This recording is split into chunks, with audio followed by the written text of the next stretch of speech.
2 ditë pas plagosjes së rënë të një 15 vjeçari në një piceri në zonën e Alidemi në Tiranë, policia ka arrestuar autorin e dyshuar të ngjarjes, 21 vjeçarin Aldin Neziri.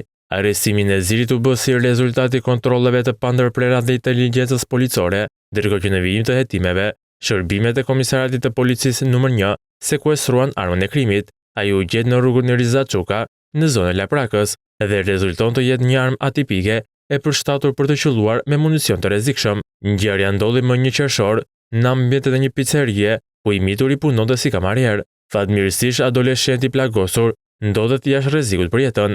Ngjarja mori përmasa edhe më të rënda, pasi 3 punonjës së picerisë, Ferit Basha, Andyka dhe Kevin Bala, u arrestuan me dyshimin se kanë ndërhyrë në vend e ngjarjes, duke pastruar gjurmët dhe duke hequr pajisjen DVR të kamerave të sigurisë.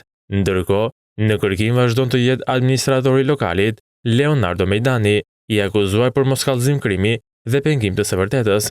Materialet procedurale në ngarkim të autorit janë referuar në Prokurorinë e Tiranës për veprat penale, plagosje rënë me dashje dhe prodhim e mbajtje pa leje armëve luftarake dhe municionit. Policia vijon punën për dokumentimin e plotë të rrethanave të ngjarjes.